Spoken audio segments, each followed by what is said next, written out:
Hello, hello. Welcome back to the Balanced Mind podcast, Soul on Fire. I'm your host, Jordan Younger, and today you've got me all by myself for a solo episode. I'm actually coming to you from my bed. I have quite the situation over here. It's so comfy. So I have my pregnancy pillow behind me, which I highly recommend. Even if you're not pregnant, it's so comfortable. I don't know how I'm ever going to sleep without it after pregnancy, so I probably won't.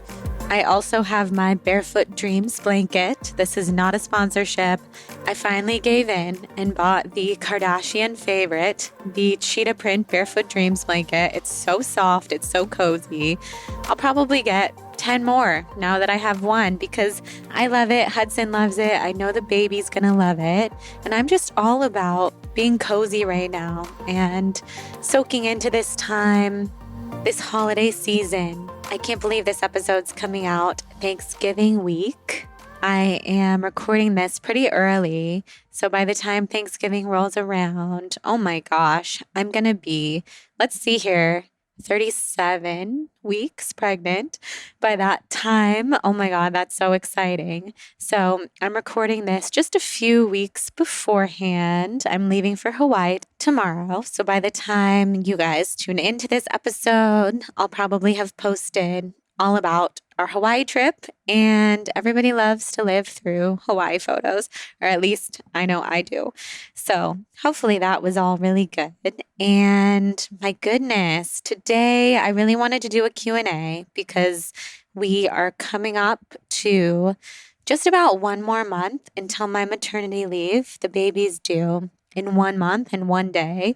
But we know a due date is really just a range. That's what I've learned from working with my doula and learning so much on this process. So the baby could be here anytime now. It's so wild. So we are coming up on my maternity leave. We talked a bit about what that might look like, and we're still figuring it out. But at the moment, it looks like we're going to take a good several weeks off completely, Jonathan and I, to just soak in time with the baby and be super present and have nothing to worry about in the online world, social media, anything. Because the thing with podcasts, I take my podcast so seriously, and I just can't imagine having episodes come out and having other people post about them on my social media and just not being present. I've never been that type of influencer who can just let go of the reins and let go of control and sit back and know that everything's being taken care of. Probably something I can work on surrendering into, but I guess it just means you guys just mean so much to me, and I can't imagine anything going on without me being there, me being present. So we're going to take several solid weeks off, and then at some point, what it looks like is going to happen is that Jonathan's going to take over the podcast, like we talked about in the episode that we did together a couple months ago. You guys had a resoundingly positive response to that.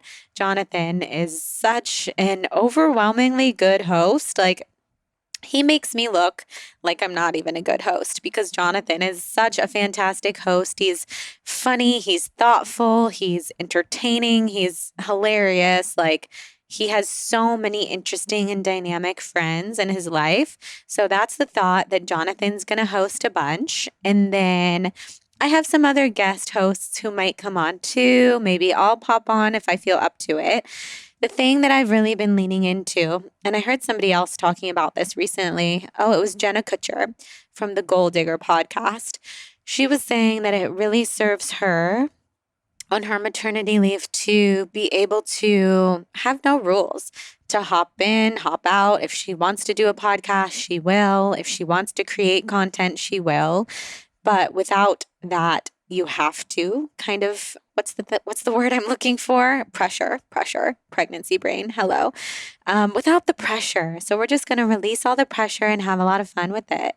And before then, in the meantime, I'm so happy to do this Q&A to connect with you guys deeply before the maternity leave. I think I'll even do another solo episode before then too, to just keep cultivating this close-knit feeling that I will always feel with you guys that I love so much. I just am so thankful. We also had recently our 5-year podcast anniversary at the end of October. So, my first ever episode was with my best friend, Brandon Cohen. That was at the end of October in 2016, and the time has flown. Life has changed so much since then. Early 2017, I started dating Jonathan. This podcast was new. I had a clothing line before that. Like everything shifted in the most beautiful and sacred way. And here we are, about to have a baby boy. It's so exciting. So we might as well dive right into your questions that you sent in, the really good Q&As. I have been prompting you guys on Instagram a lot, so I've saved a ton of questions, and we're just going to try to get through as many as possible today.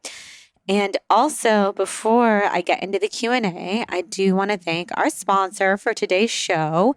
First up, we've got Beekeepers Naturals. I am such a fan of Beekeepers Naturals. They are so incredible. They actually just came out with a new product that I received to my home just a couple days ago that really blew me away. And if you want to learn more about the brand and kind of dive into the details of the brand, I had the founder, Carly Stein, on the podcast earlier this summer, and we talked all about natural immunity and her journey to starting this incredible company, and just talked about being a CEO and a boss and all those things. I really learned a lot from her. So let's get into it. My favorite product from Beekeepers Naturals is the Bee Immune Propolis throat spray. It is a daily ritual that I use to support my immune system, and I like to spray it to soothe this scratchy, uncomfortable throat, especially during this season, but also because I podcast and I'm always focused on my voice. I've done a lot of work on my voice over the last many years. I keep it with me on my bedside table because I'm in bed right now, or next to my desk, which is no longer there because we turned my office into a nursery. But I always have my Be Immune Propolis spray with me. It also tastes delicious. You can use it just 4 little sprays daily, supports the immune system, and helps keep you feel your best all the time. It's clean and effective. It really works. It's third-party lab tested for all pesticides, and the brand is dedicated to sustainable beekeeping and helping save the bees. I also love, of course, that it's female founded. Carly is specifically just such a cool person, and it's just become a part of my daily routine. So you might be wondering, what's propolis? A lot of people have never heard of propolis before. Propolis is made by bees and backed by science. Bee propolis acts as the bee's medicine. It contains crucial vitamins from vitamin B, vitamin C, zinc, and over 300 beneficial compounds and minerals that are amazing for the human immune system. Propolis is the defender of the hive, and bees use it to protect their hive from any bacteria that might harm them. It's the whole immune system of the hive. And the cool thing is, it works the same way for humans. So I just love it. It's so natural. Nothing could be more natural. They're made with clean ingredients, certified keto, paleo, gluten-free, natural, and completely free of preservatives, artificial colors, fillers, alcohol, gluten, GMOs, pesticides, and any refined sugars. So you guys will love, check them out, try the propolis, tag me on Instagram when you try. I love seeing it.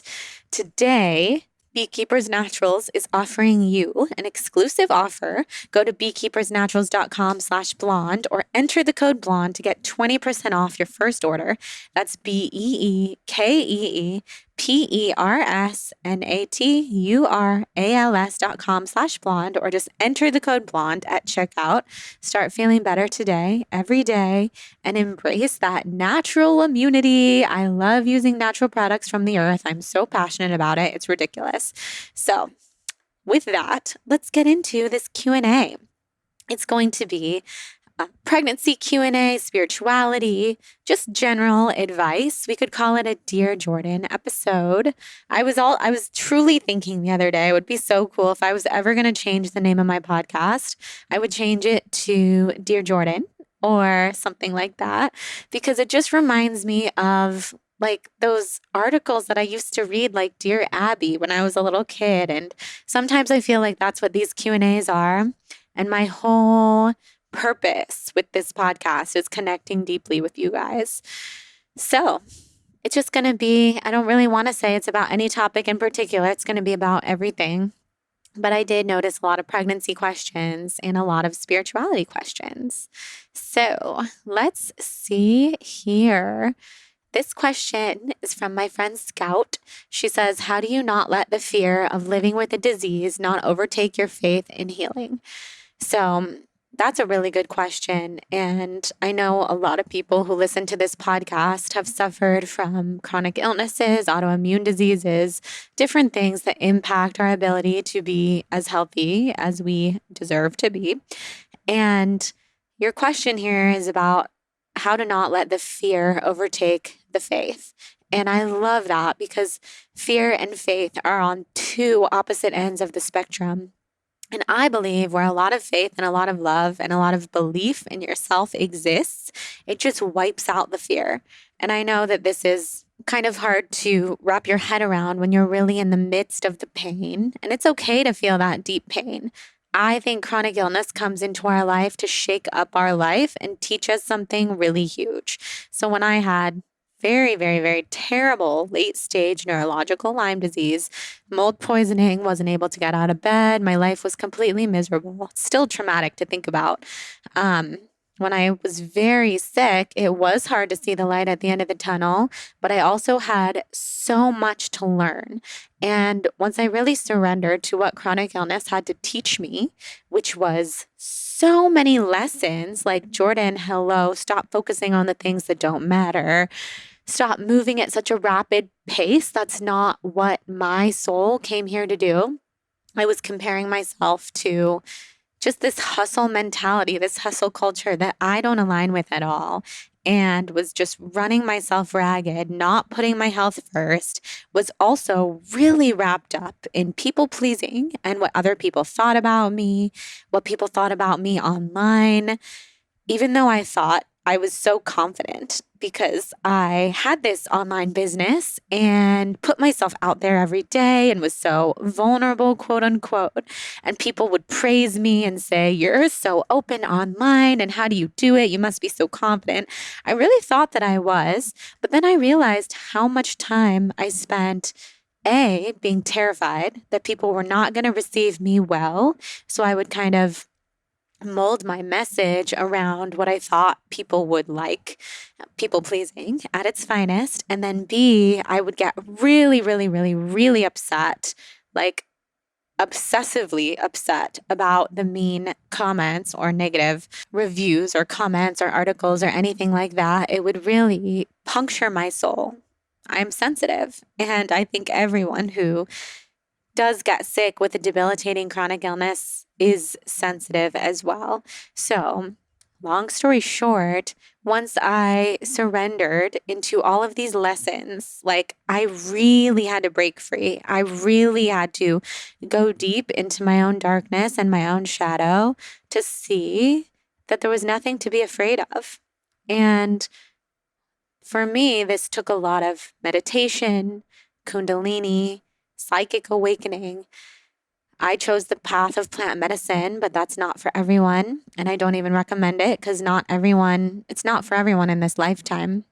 But I realized that I had nothing to be afraid of once I accepted if my life looks like this forever, because my biggest fear at the time was I will never heal. I will never get my life back, quote unquote. I will never live pain-free again. These rashes will never go away. I'll never experience energy the way that I used to again. If that's my life forever, then I'll be okay.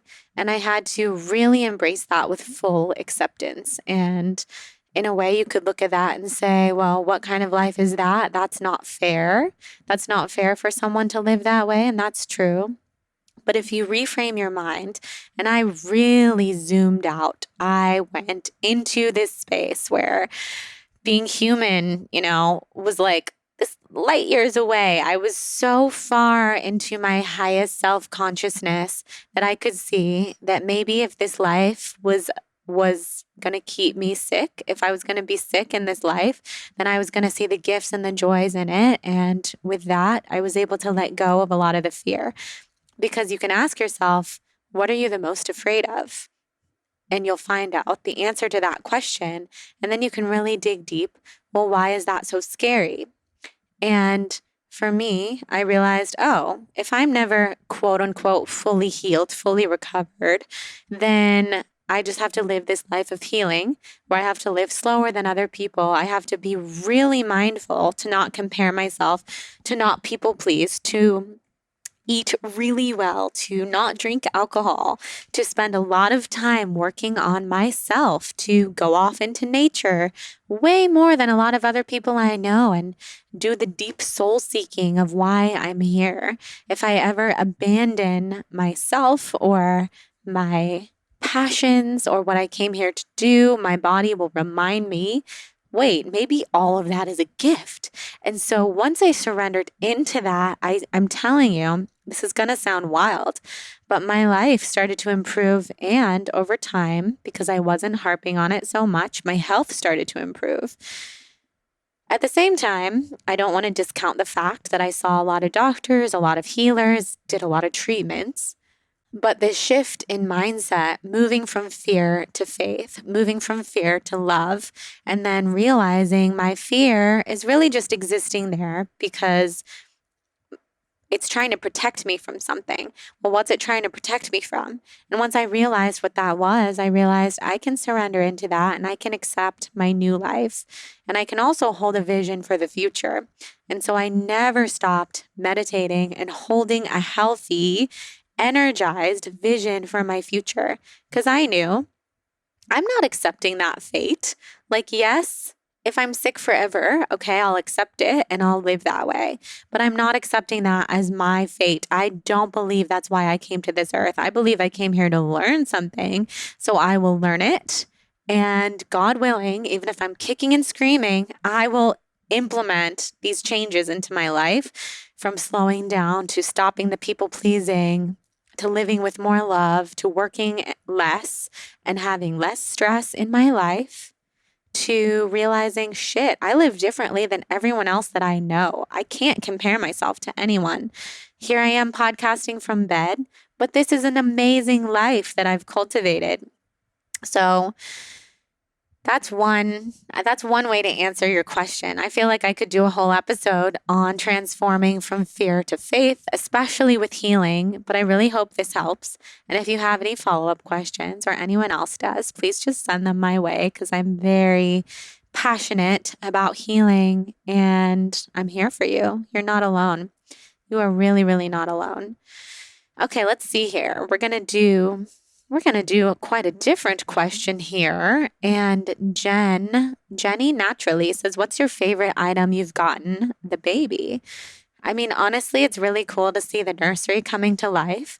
We got a really beautiful crib and changing table from Restoration Hardware in the color silver ash. And it just looks so cool. And we're putting together his room, which is probably going to be quite celestial, the celestial theme, of course. You guys know how I feel about that.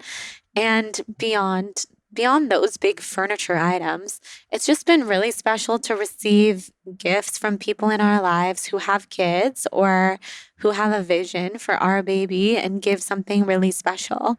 So for example, my best friend Katie, who I grew up with, she gave us the first ever gift for our baby before she even knew the gender or anything, which was just a few really special books that were special to her as a child and some really cute clothes.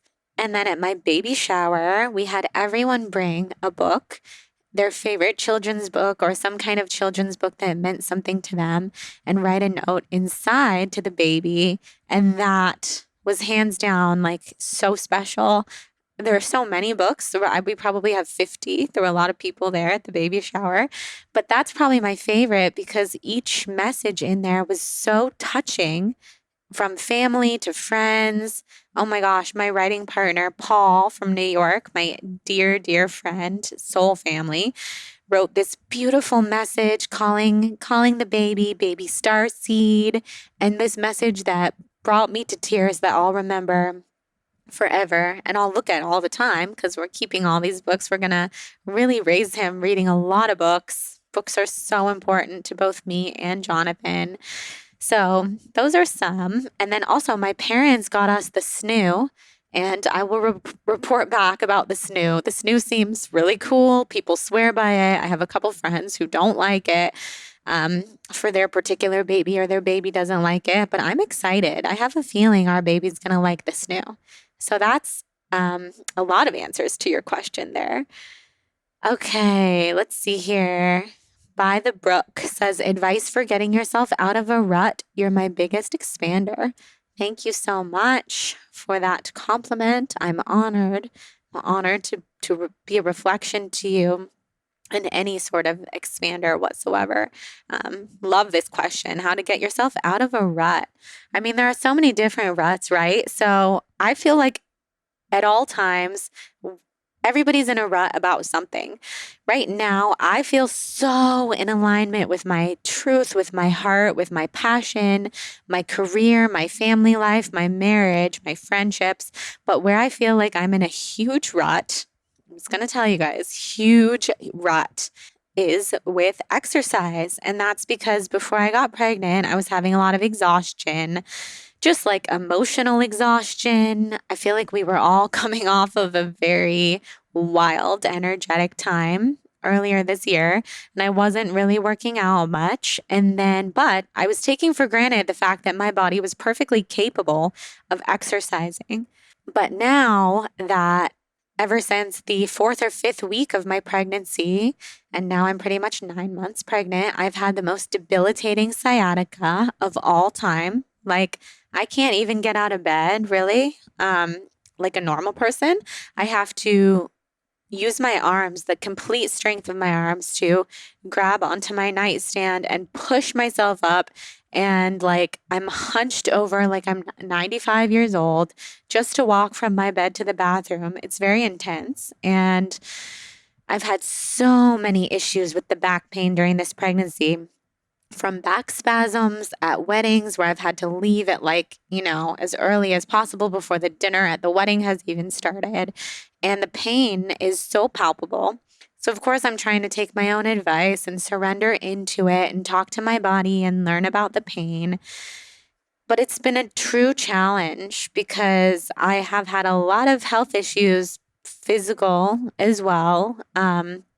But the back pain is the most physically debilitating thing I've experienced. It's given me a lot of compassion for people who are not able to be very mobile. And I'm really looking forward to physical activity again once I'm able to. My goodness, I miss it more than you'll ever know.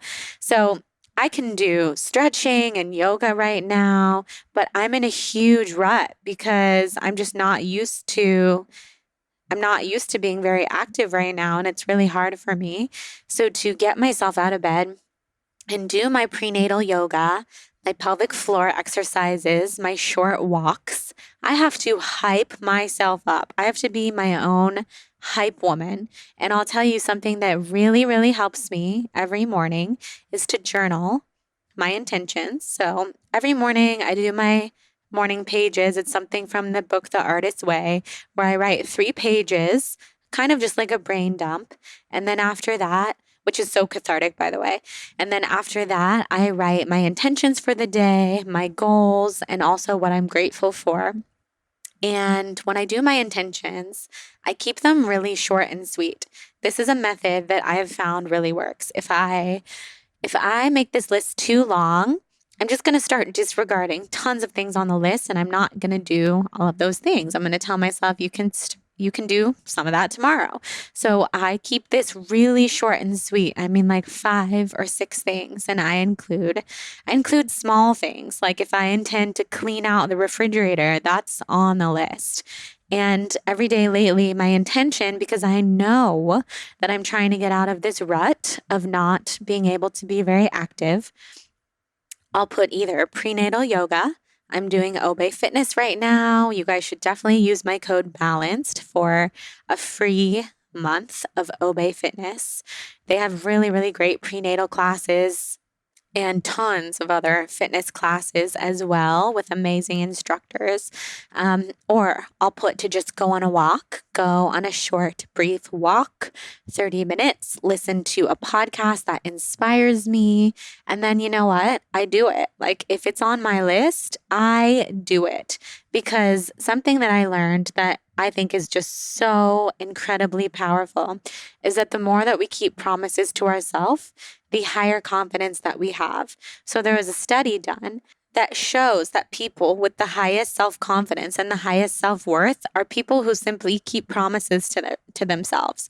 How powerful is that? Like all you have to do is keep a promise to yourself and you can go off into the world and be your confident, juicy, radiant self and create everything that you were born to create. And I know that's like a big leap, but it's really true.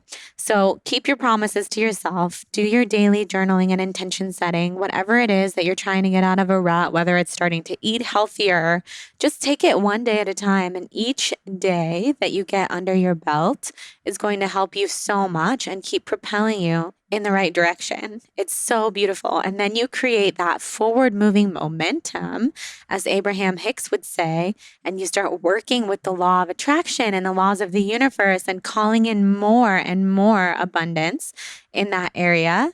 So first, it just takes, some daily commitment. It's gonna be hard. I'm not gonna lie to you. Getting out of a rut, like it's gonna take a week at least to get it in your routine. But once you do, you'll feel more powerful no matter how hard it is for you. You're going to be so proud of yourself, and that's what you deserve. Okay, next question. This is from M. Jade McD. What is your human design profile? Do you have any good resources for learning more?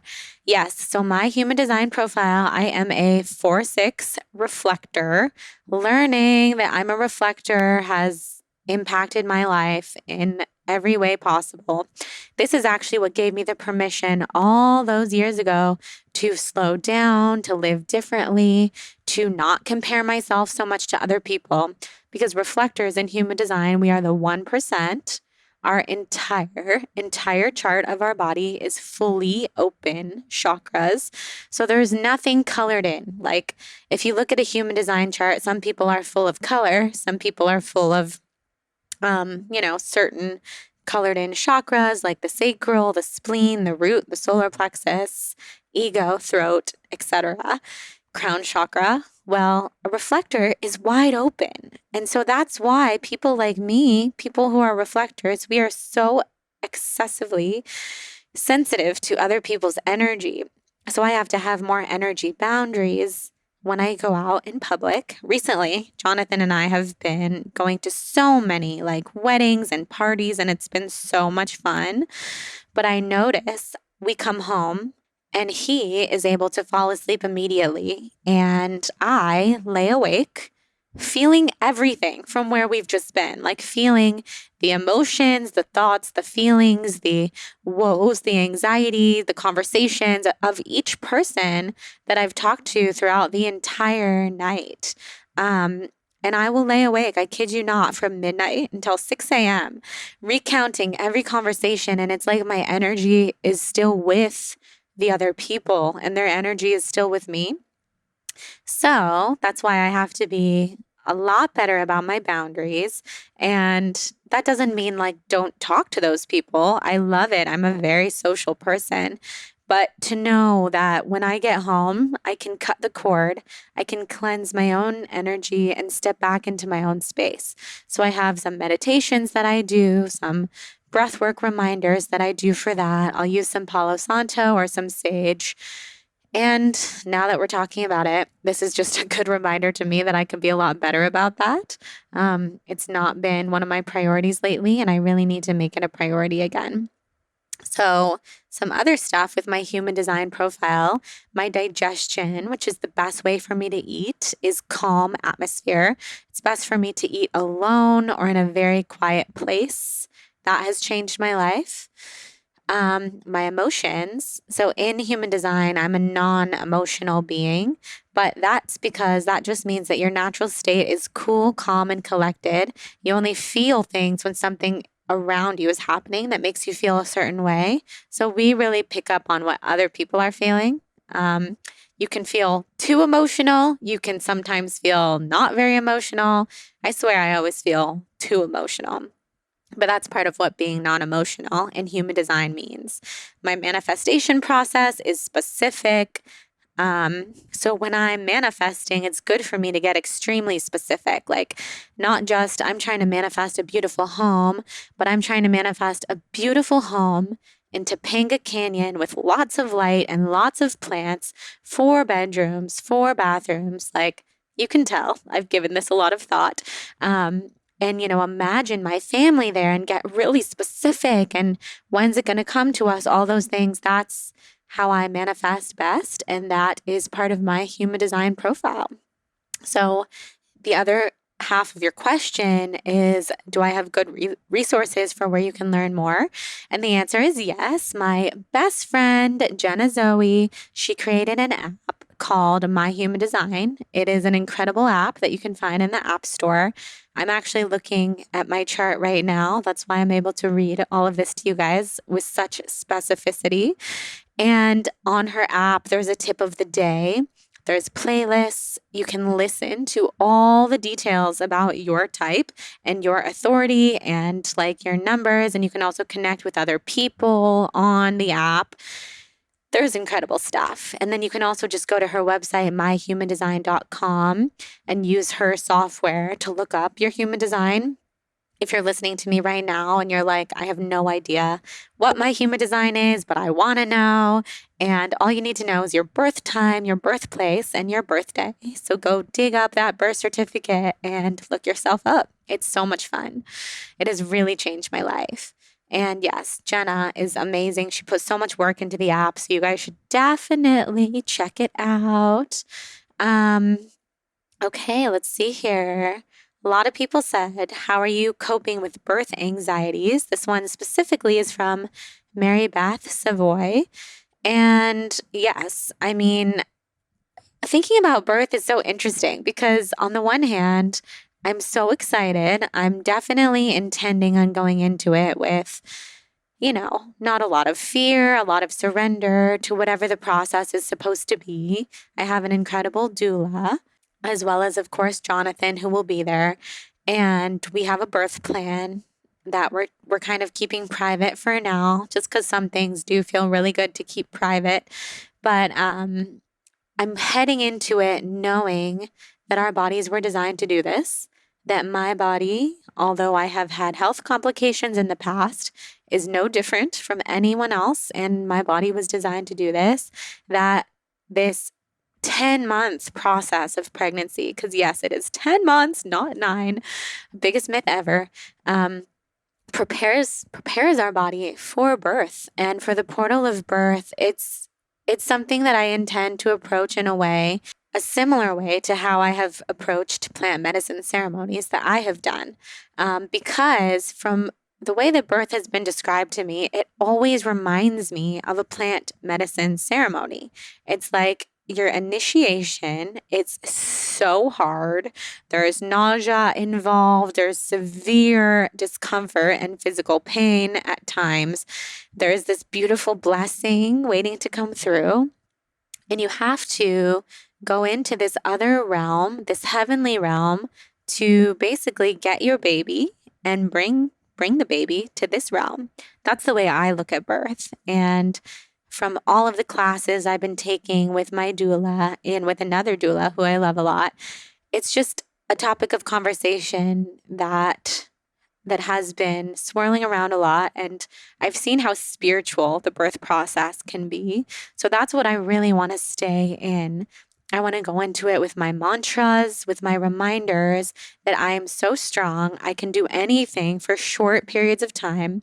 And I'm so ready to meet my baby. So most of all, I'm excited.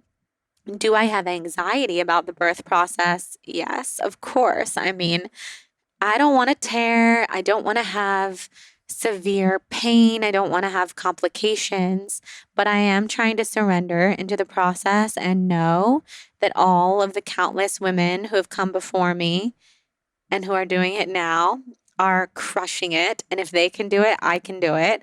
And ultimately, I just have a feeling, and I'm holding this really high vision that it's going to be a really beautiful experience for me. It's kind of the only thing that I'm going to call into my existence. At the same time, I know that we can't necessarily control the birth plan. So whatever happens, happens. And I'm along for the ride. I feel really supported with my doula, doctors, Jonathan, etc. And I'm ready. I'm ready. And I would say, just because you're looking for tips to get rid of that anxiety, just lean into your spirituality, whatever that means to you, whether you're into meditations, hypnobirthing, leaning on your partner, treating it as a ceremonial treat where you get to head into this other realm and bring your baby back, and also know that you can withstand pain. I have a very high pain tolerance, and I have a feeling this is going to be like no other. So you just know that you can withstand it. You got this. It's amazing. Yay. Okay, so Kate says, are you doing any visualizations to prepare for the birth portal? Yes. Just to kind of tack on to that other question, I'm only visualizing the highest and greatest good for this birth, whatever it's supposed to be, however this baby spirit is meant to come into the world. I'm visualizing peace, lots of good music, good love, good smells, like all my favorite candles, Palo Santo, lots of massage, my birthing ball. I'm just picturing it to be this portal, this really exciting portal. It gives me chills to think about. I'm actually so excited. And just visualizing that it's going to go well. And then that is what I'm calling in. That's what I'm manifesting. That's the vibration that I'm aligning with. And I'm very, very, very much looking forward to it. Okay, this is a funny question because a lot of people asked, a lot of people want to know, how much weight have you gained? What is the number on the scale? And I'm not going to answer that because we are all so different. And the last thing that I would want is for anyone to compare themselves to my body and the number on the scale, because what I've learned from all my research with all of this is that it's just supposed to be different for each person. Like, also depending on if you're having a boy or a girl. So I feel really lucky at this time that the boy hormones within me, because of my baby boy, are causing that pregnancy glow. And I haven't had a whole lot of extra weight gain, other than, of course, this baby bump, which now feels huge, and all of the excess blood volume and water retention and everything that comes along with it. But I feel really good in my body during this pregnancy. And what I will say to answer that question is I'm definitely within the healthy range of weight gain. In the beginning, I remember thinking there's no way that at the end of pregnancy you gain like a couple pounds a week. There's no way. But actually that is true. So much of the weight gain actually happens at the end of the pregnancy. And I'm just embracing it. I have no issue with kind of looking at the scale. I know a lot of people are like, no, I told my doctor or my midwife not to weigh me, but that's not how I feel. I'm really open to looking at the scale. I'm like in awe of this whole experience. So I would just say, if you're asking that question because you are curious or because you're worried about your own body and pregnancy, just lean into whatever your body is asking for, whatever your body needs. Eat all the extra food, nourish yourself. This is your time. This is your time to prepare for your baby. And I can tell you, like I say this also when I found the celestial diet, the healthiest way for me to be eating in my body, like the number on the scale stopped mattering to me. It's so much more about how I feel. So even in pregnancy, if I have a day where I feel excessively bloated and my face feels puffy and I've eaten such salty food, I will take a day and do the opposite to start feeling good again. And that's something I definitely want to get across, is that pregnancy, for me, I've always viewed pregnancy not as a time to let yourself go, let your routines go, let your rituals go, your healthy food, all the things that you know make you feel amazing because they're going to make your baby feel amazing too.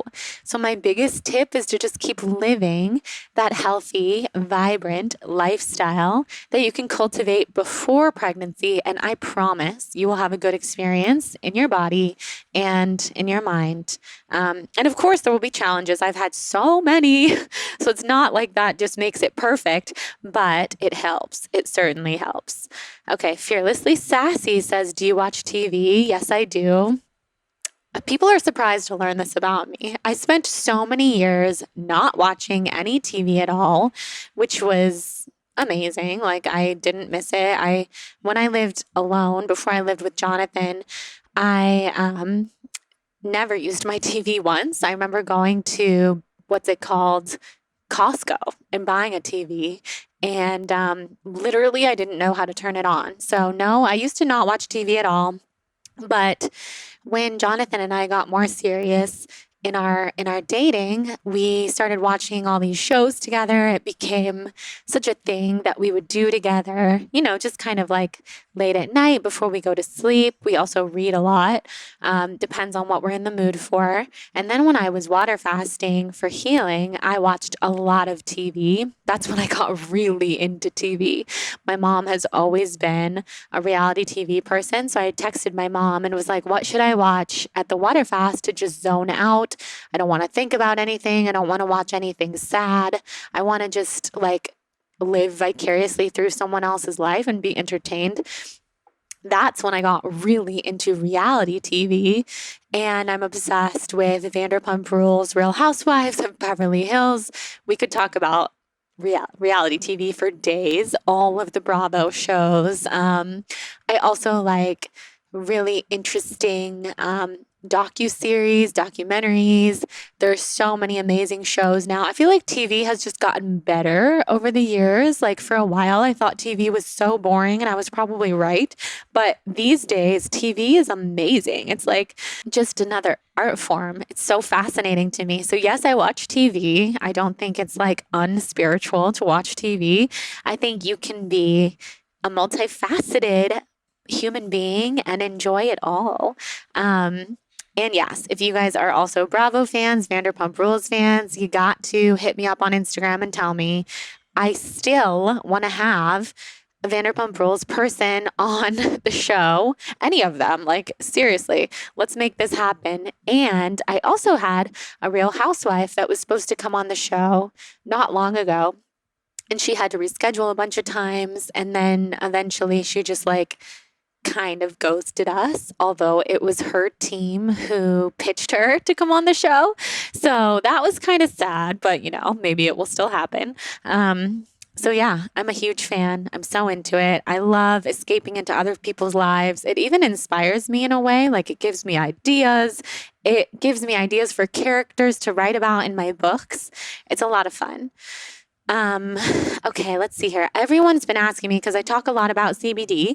You guys know I love Cured Nutrition CBD, code blonde. Everyone asks, is CBD okay during pregnancy? And that's just a really personal thing. I would talk to your doctor. I can't really answer that question for you.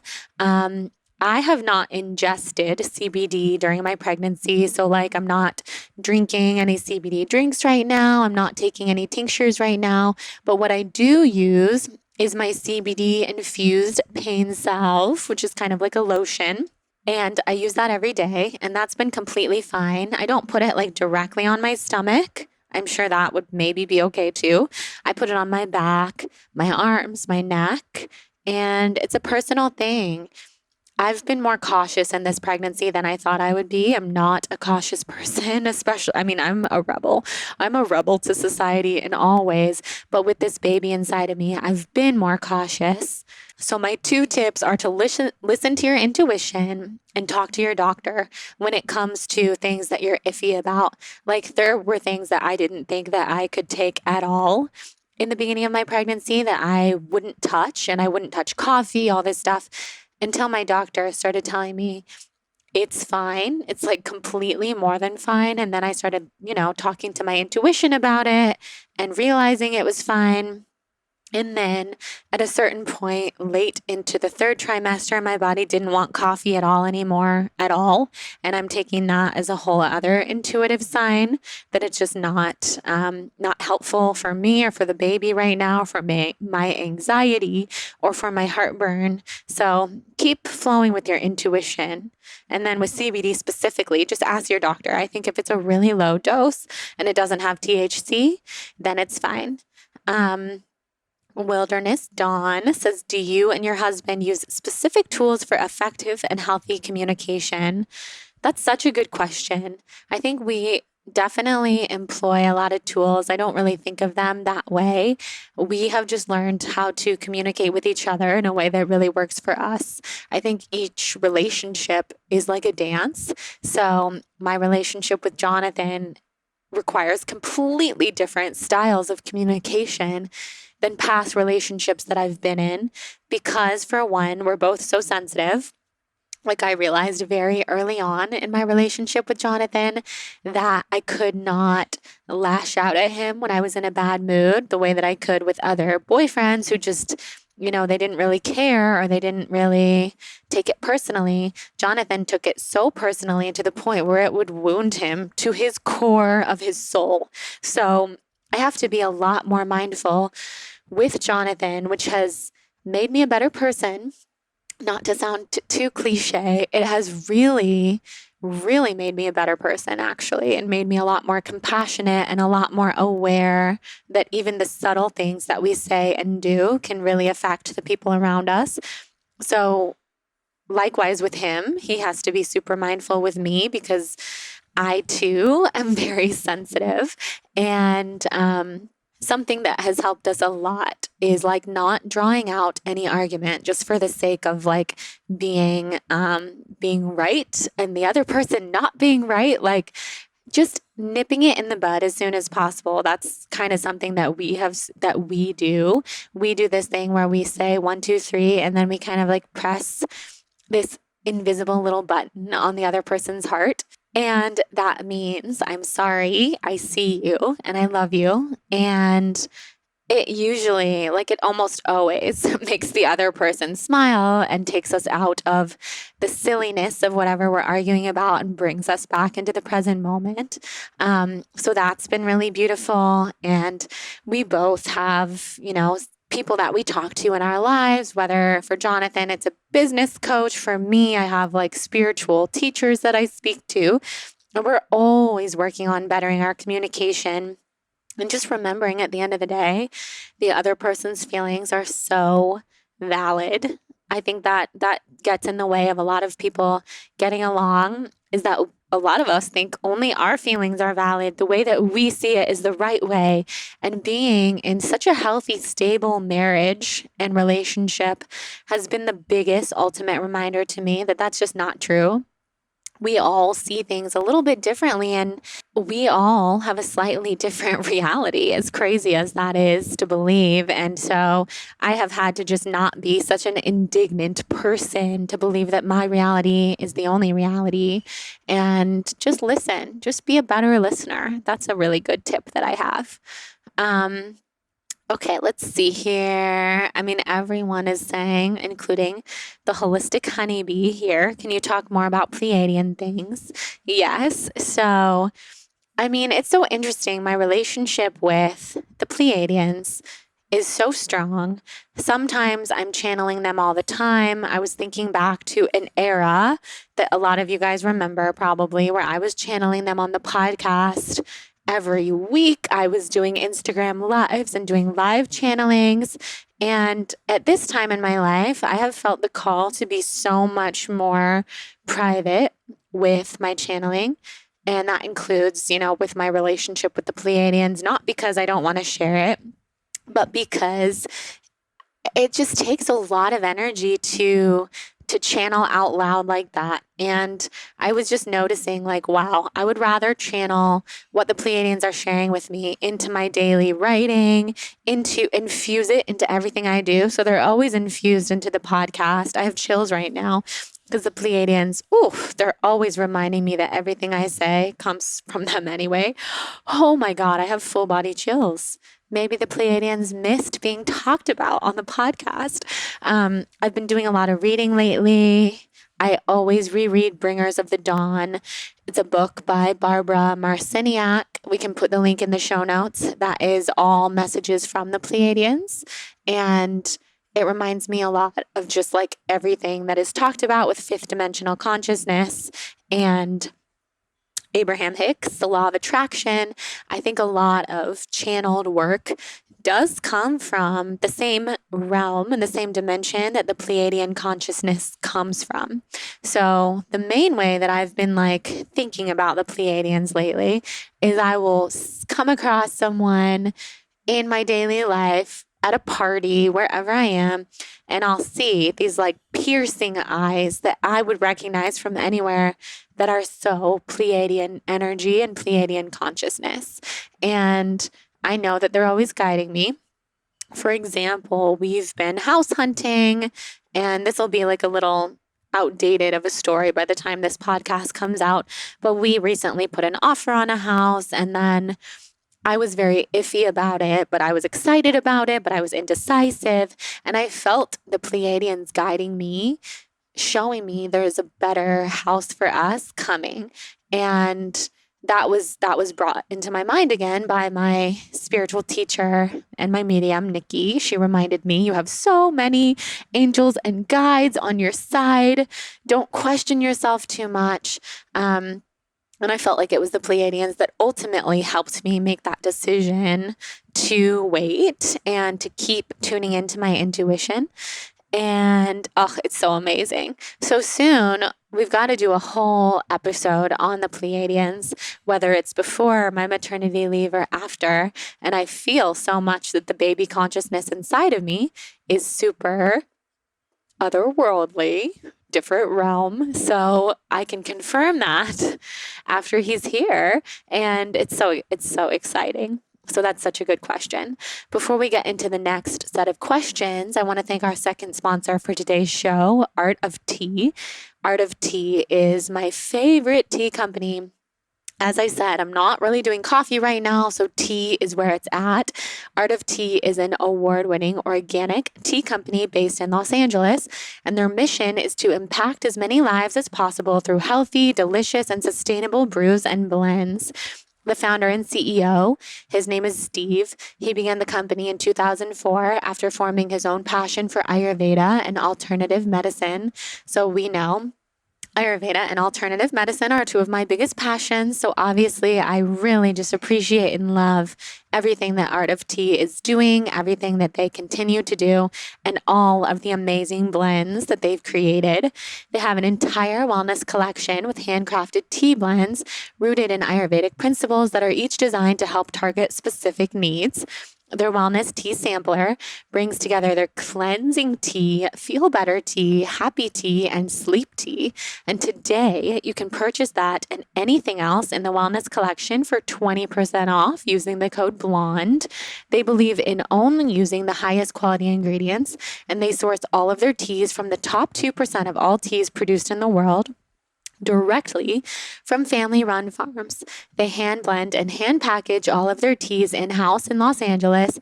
Every time you order, your tea will be made fresh just for you. They have a collection of gifts, including ceremonial matcha, teapots, mugs, and a candle in their signature Earl Grey cream scent. I'm so obsessed. Like I said, everything's organic, so these make perfect gifts for the health nut in your family or friend group. Use the discount code BLONDE. It is valid for 20% off your entire purchase at artoftea.com from now until the end of January. The discount does not apply to subscriptions or wholesale orders, but you got to go on there, shop the wellness collection, and check everything out. I love them. So let's head into the next question now. Let's see here. I'm going to find another pregnancy question because a lot of people are asking how to not give up when you're struggling trying to conceive. And I can try to answer this question as best as I know how, because I do know what it feels like to want something that your body is not ready for or that the universe is not ready for. And just to want it and be so ready for it and have your soul and your life so ready for it and not have it come. And although Jonathan and I were very lucky and blessed with how quickly we got pregnant, I did have those 2 chemical pregnancies that I talked about, which were really hard.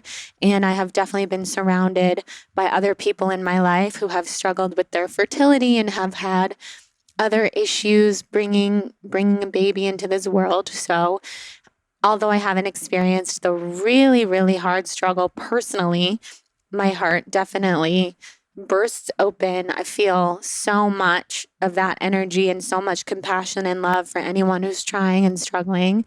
And my biggest tip kind of goes back to what my advice was earlier with the question about chronic illness, which is that when you transform from fear to faith, anything goes. Like, when you're able to see it in a way, what does this lesson have to teach me?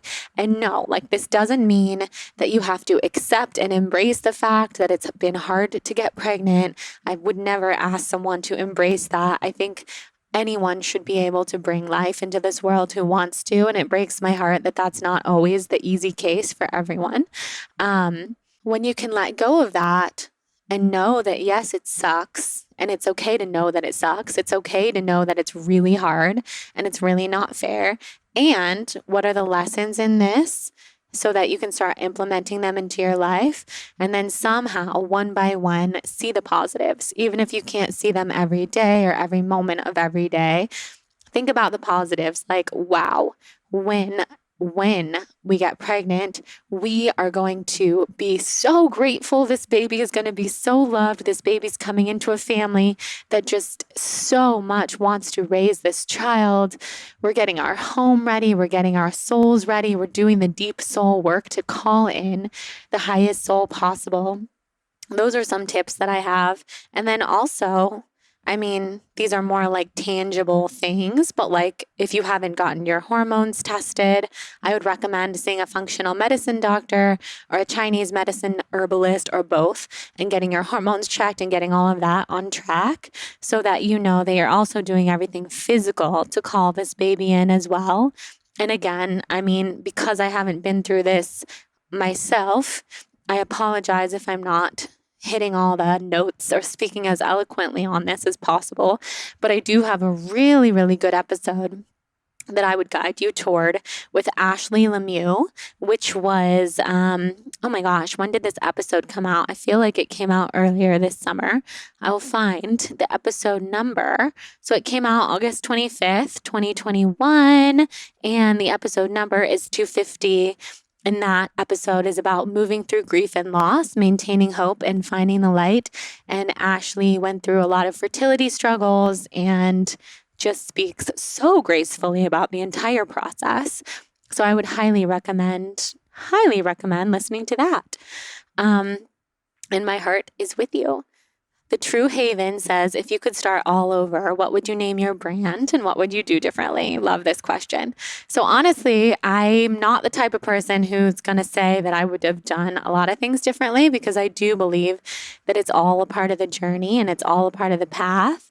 And I would name my brand the exact same thing that I did. So originally my brand was called The Blonde Vegan, and I would be lying if I said I didn't wish sometimes that I had not changed it from The Blonde Vegan to The Balanced Blonde, because I love the name The Blonde Vegan. I will never forget the way that came to me, which was when I was in college. I wanted to have a blog called The Blonde Yogi, and I never started it. And then when I finally did start my blog in 2013, I called it The Blonde Vegan, and it was so catchy and so cute. And my branding had this cute little strawberry on it, and it was all about health, and it just embodied everything I was doing at that time, which was vegan recipes and this vegan food blog, even though my blog always also had a lot of lifestyle stuff too.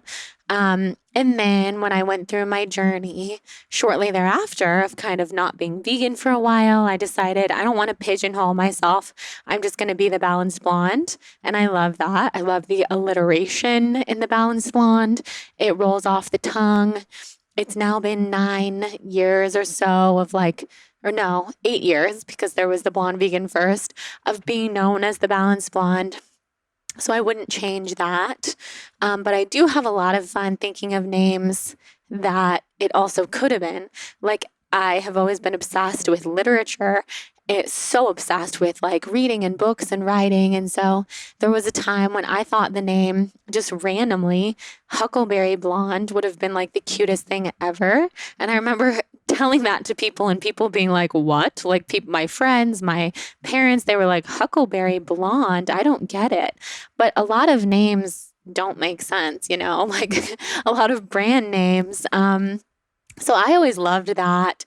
I think it's very cute. And also it speaks to like the, like the vegan element, the earthiness, the nature. I've always loved Huckleberry Blonde.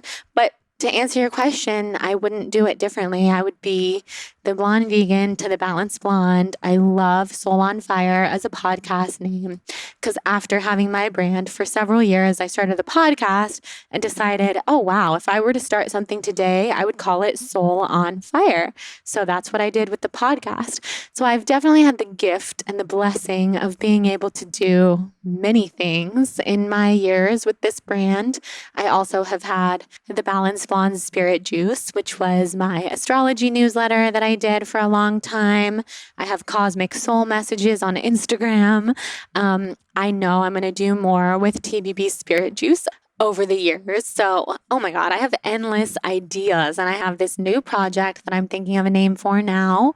Branding is my favorite. And what would I do differently? I mean, honestly, the journey really served me.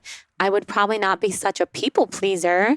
I love that for all these years, I've really stood up for myself. I do not let myself get pushed around by brands. I really run this thing as like a very, very small, not one woman show, but, very small team show. And I love the way I've done it. I do. It really serves me in my life. Sometimes I see people doing things in a different way. And I just realized, like, as cool as some of that looks, I wouldn't do that because I love being able to podcast from bed and I love being creative and I love being able to do what I want during the day and not be tied down to a huge team. I like being surrounded by incredible creative people who can enhance my team and my business and my life. But I've never been interested in being like a CEO, for example, at least at this stage. Things could always change. So I like it. And so I would just really encourage you to ask yourself, what are your goals? What do you want your every day to look like in your daily life? And you can make that happen with your brand. Okay, let's see here. Okay, a lot of people have asked, what are your plans for postpartum? How are you going to support your body? So I have a postpartum doula.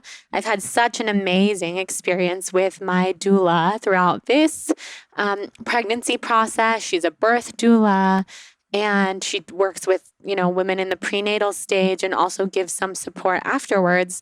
But she has also connected me to a handful of postpartum doulas. So I talked to a few and I ended up hiring one who is going to come a couple times a week and give me Ayurvedic Abhyanga massage, which is the hot herbal oil massage, which is really good for rebalancing your body, grounding you after birth. Like, the mother goes through so much during this time, and postpartum is such an important time for the mother to take care of her body. Obviously, I can't speak from experience yet, but soon I can. Soon I'll have a lot more to say. And our postpartum doula is also going to be cooking us healthy, nourishing, Ayurvedic, vegan food, which I'm really looking forward to. And we'll probably draw on other support as well, with maybe another chef who comes a little bit more often, or some kind of postpartum meal delivery. But I'm really excited to do the postpartum work with this postpartum doula, as well as she does belly binding, which is like this, ceremonial practice. Our bodies our bodies are really going through a lot, and I'm really looking forward to this whole process with her. I'll tell you guys more about it soon. Okay, this is a fun question about family. Instabia777 says, what fun things do you have in common with your parents? So the funny thing is, like, everybody sees me and my parents, we're such a trio, and thinks that me and my mom are like the same person. We're so similar. We have similar mannerisms, similar coloring. We talk the same. We live our lives very similarly. She works with me. Like, we do a lot of stuff together. But it's me and my dad who have crazy amounts of similarities, you guys. My dad and I are both reflectors. So, as I mentioned, with human design, we're both that 1% of the population reflectors, which is so rare. And because of that, we are really mirrors to each other. And every time I've done past life regressions or plant medicine ceremonies, I see me and my dad through lifetimes, him being my dad, me being the daughter, which is really interesting. And always learning so much together karmically, teaching each other so much. Like, I definitely struggled with my relationship with my dad when I was younger because we really butt heads because we're so similar. And he has a very, very, very strong temper. So when I was a kid, I thought this was just like the worst thing in the entire world to have a dad that yells at you, that loses his temper, that even to this day, I'm 31 years old and I cannot make a peanut butter sandwich in my dad's kitchen. Like, he has to do it because he's very controlling. And if I do make it, he's hovering over me and there's crumbs and it's very stressful. So because I am who I am and I'm this spontaneous, free spirit, I'm very different than him in a lot of ways. I don't have that the everything has to be neat and perfect gene in me, but he does. We have rebelled against each other in that way for my whole life. So we learn a lot from each other, and not because we're different, because we are freaking similar. And then my mom's a Cancer, and she's also a Cancer rising, Scorpio moon. My dad is triple fire, no surprise. Leo sun, Aries rising, Aries moon. He's very intense. My mom is like this watery creature who's so patient and so kind. And honestly, she's just like a dream mother, dream friend, dream person. She's the best. So what my mom and I have in common is that we appear on the outside to other people to be very calm, cool, and collected. But we both, do have a lot of anxiety and that kind of thing. I think I have a lot more than my mom does. And other than that, she and I are very different. She's very patient. I'm not very patient. She's very reserved. I'm not very reserved. But what we do have is that we have the exact same humor. So things that my mom and I find funny that like literally nobody else on earth would probably find funny, like we could laugh about for days, and we talk all day long. She's my best friend. I feel so lucky to have her, both similarities and differences. I feel, so grateful. I love my parents. I love the relationship that we have. I am the youngest of 4, but I'm my parents' only child together. So my dad has 3 kids from a previous marriage. And because of that, like I being the youngest and being at home with just my parents for so long, we have this really special bond. I always say I have the best of both worlds. I have my siblings and my nieces and nephews who are so important to me. And I have this like really unique bond with my parents because a lot of the time it was just the 3 of us. So they're very special. I know you guys love seeing them on Instagram, and they've also been on the podcast a lot. They're the best. Leslie Woodward says, how do you eat out? SOS free? Do you relax and do your best with the menu, or do you just order steamed veggies? So good question. It depends on where you're at in your healing journey. When I was really leaning on the SOS free way of life, which means salt, oil, sugar free way of life, when I was very, very ill, healing from Lyme, full body hives, totally debilitated, I had to unabashedly stick to the SOS free way of life. If that meant ordering steamed vegetables out to dinner, in a salad, bring my own tahini and lemon for dressing. Like, I would do that. Unashamed, by the way, because who the fuck cares? If people are going to judge you or people are going to think that you're so strict and rigid, they probably just haven't been in your shoes. And it's also fine. I would always go out to dinner for the company and for the social aspects and for the atmosphere and the joy, not always for the food. I actually, most of the time, at that time in my life, preferred the food that I would make myself at home. I have so many recipes, by the way, for SOS free in the celestial diet and in my 22-day detox, if you guys are interested, which you can find on my site. But now that I'm pregnant and that I'm also far along in my healing journey, it was 4 years ago that I went SOS free and did that full out 100%. Now I can be a little bit more lax because I notice my body can handle me being a little bit more lax, which is why you guys now see me eating vegan pizza and gluten-free avocado toast and, going to all these restaurants in LA and being able to have more variety. And that's because I put in the work for so many years with the diet, with the supplements, the lifestyle, the sleep, stress-free, everything. And now I think part of it is pregnancy because I have my baby boy's DNA living in me. And he is not as sensitive as I am, with food. I feel that already. And I feel like that's such a gift. I have been able to be a little bit more lenient. But yeah, if I'm living an SOS free life for healing, definitely order steamed vegetables, order a baked potato.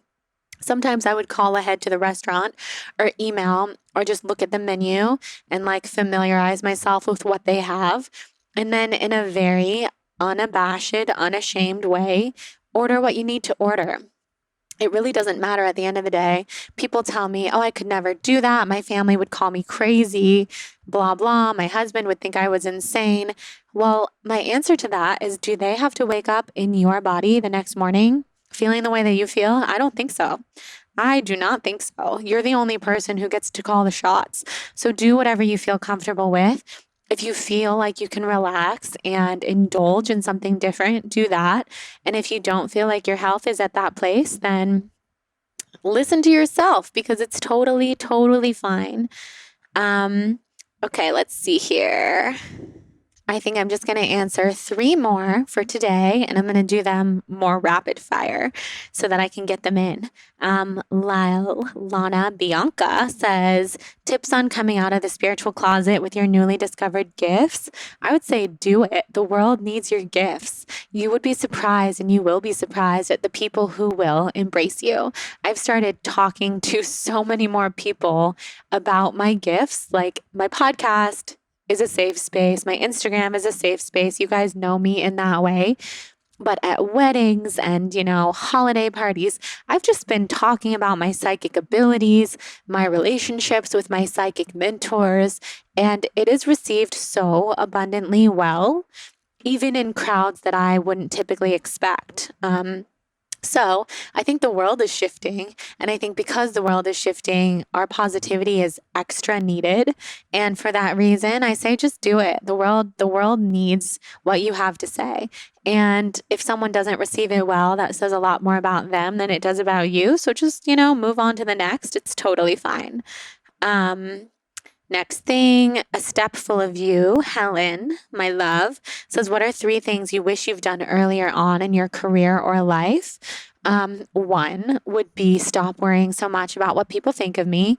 What I think of me is the only thing that matters. And at the end of the day, if I'm proud of myself, then any criticism or outside noise or judgment just isn't part of the picture. And not something that I need to focus on. Number 2, I wish that when I was really sick with Lyme, I would have just given myself more of a break and let my soul explore what it wanted to explore. Maybe spend more time in nature, more time in places like Big Sur and Bali, just without all the pressure. Because I did do a lot of traveling solo at that time, but I also had endless freaking pressure on myself to create and podcast and work because I felt like I had to keep doing that in order for people to keep listening, for me to keep making money. And honestly, I wish I would have been easier on myself. And I'm happy I'm saying this now because now is my opportunity to be easier on myself, especially as I head into this new time and this new phase with motherhood.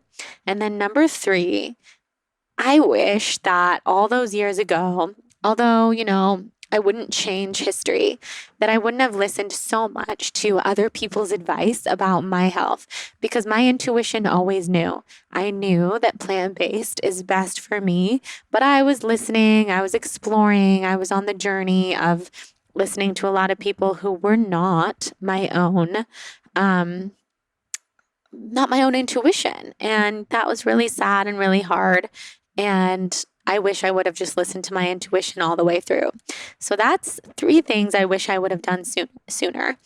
The Golden Alchemy says, what prenatal vitamin do you use? So I have a couple favorites. I love the brand Needed, Needed, Needed. They are so amazing. I love their prenatal. I love their vegan omega. I love their iron, and you can use the code BLONDE for a discount with them. They are pretty much game changers. I also love everything Mary Ruth's Organics. Mary Ruth has been on the podcast. She was actually on the podcast when I was like 4 weeks pregnant, and it was so special talking to her about it. I love her liquid prenatal iron, and basically all of her liquid supplements are incredible, including her liquid probiotic. And you can also use the code BLONDE with Mary Ruth's Organics for a discount with them. Okay, I'm just going to keep answering questions like rapid fire because these are some fun ones that I'm seeing. Fearlessly Sassy says, do you work out? If so, what workout do you do? Well, as you guys now know, I have not been as active in this pregnancy as I wish I could because of all the pain, but I love Obey Fitness genuinely so much. And you can use the code BALANCED for a free month with Obey Fitness. I love their prenatal classes, their yoga, their bar, Pilates, everything just slow and low impact. I also love, walking, although right now I have so much back pain, I'm not able to walk as much. And I've always been a yoga junkie. I taught hot yoga for many years. It was like the time of my life. I discovered hot yoga when I was 14, and it completely changed my life and impacted everything about me and who I am to this day. So I will always say that yoga is my favorite exercise and mind, body, soul practice, and I cannot wait to get back to it. After I'm no longer pregnant. And I'm still doing a lot of yoga at home. It's just really, really slow, restorative, and prenatal. Okay, one final question. I'm wondering if you guys can hear that my housekeepers are cleaning in the background right now. I'm hoping not, but yeah, they're amazing. I love them. I feel like they're listening. They've been listening to some of what I said. Okay, so what's the final question? Oh, wow. This is actually a very intense question, but I would love to answer it. The Cove Girl says, what would you do if you found out you had cancer? The first thing I would do is the Gerson therapy. I trained in the Gerson therapy when I was healing from Lyme, and it's specifically for cancer, and it definitely helps. Can't hurt. It is an amazing diet full of juices, healing foods, super specific, like find a Gerson practitioner, do the Gerson therapy. Secondly, I would read the book Radical Remissions, and I would watch the documentary Heal, which was produced by my friend Kelly Noonan-Goris, who's been on this podcast, and just fill your body and your mind with positive affirmations of stories of people who have healed. Know that you can visualize tumor shrinking. Like, there are so many things, and I have people in my life who have been sick who we've been working on these very principles and practices. And also find a doctor that you trust, and I mean really trust, because a lot of Western medicine is going to have a one-size-fits-all approach, and our body is not made to fit in a one-size-fits-all environment. But do find a doctor that you trust so that you feel supported, and depending on how rapidly things are moving, you can intervene in whatever way you feel comfortable, and just know that Everything is going to be okay. It's all part of the path. We've got this. And I'm sending you so much love. So you guys, thank you so much for sending in your questions for this Q&A. There are so many more. I'm going to save them to do another Q&A soon. And I really hope and believe that we're going to be doing another solo episode before my maternity leave. But on the off chance that we don't get the chance to, I want to say here and now that I love you guys so much. I'm so honored to have you here listening. Doing this podcast is the joy of my lifetime. It is the joy of my career. I love it. And I love you guys so much. And even with this break coming up, just know, of course, I'll be back and I'll be restored and rejuvenated and better than ever. And I'll have a baby boy and everything's going to be great. But I do think I'll be back for another solo, and I'll definitely be back with more conversations and interviews before my maternity leave. So I love you guys. Let me know what you thought of this episode on my latest Instagram, on the Balanced Blonde comment, as well as on TBB podcast. We've been posting a lot of fun memes, funny stuff, all the good stuff. It's been really great over there. And finally, thank you to our sponsors, Beekeepers Naturals and Art of Tea. You can find the links and discount codes in the show notes for those brands. Just know that supporting those brands with my links and discounts means supporting me and the show, and it is just so unbelievably helpful. It helps me keep this thing going, especially this late into my pregnancy. And also rating and reviewing the podcast and subscribing means so much to me. So if you do, send me a screenshot to jordan@thebalancedblonde.com so I can thank you and send you a free gift. And with that, have an amazing Soul on Fire day. Happy Thanksgiving week. Happy winter, fall, whatever we're in. It's my favorite time of year. It's so cozy, so amazing. I love you all, and we'll talk next week. Mwah.